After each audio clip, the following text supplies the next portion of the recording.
in trouble for it. If you were to look at, say, the weapons of mass destruction lie that got us into war in Iraq, killed 1 million people, cost trillions of dollars, and tens of thousands of our bravest young men blowing their brains out. You know, just an unmitigated disaster.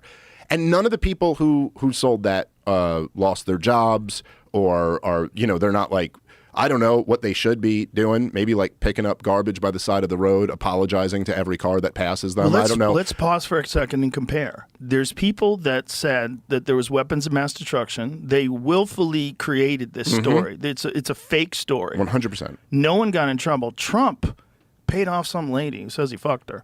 Yep. And made a bookkeeping error.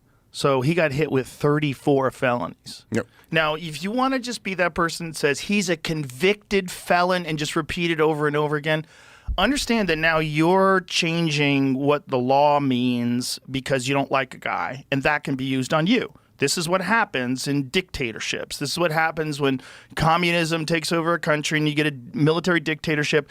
They just throw the laws at you. Yeah. And they're doing it right in front of your face, and you're okay repeating it.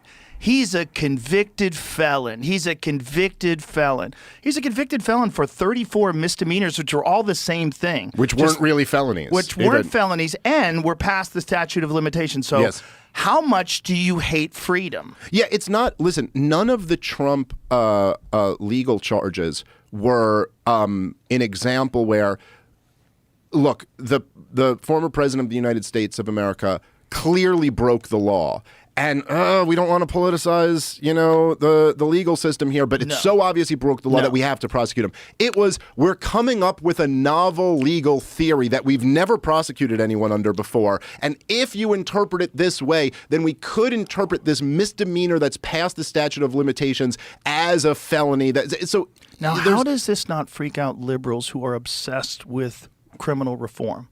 Because that's not their side of the issue. Yeah. Just think about how nutty that is. It is. One of the best things that I do on this show is when I have Josh Dubin on, who used to work with the Innocence Project and now does things on his own, where they're trying to find people that have been unfairly prosecuted by bad judges and by bad prosecutors and get them out of fucking jail. Oh, can I just say real quick, dude, because if I don't, I want to make sure I say this while we're here, but to President-elect Donald Trump, dude, he came to the Libertarian Party convention this year, and he promised us, and a whole bunch of people, myself included, like supported him for this. And he did carry, I think, the Libertarian vote.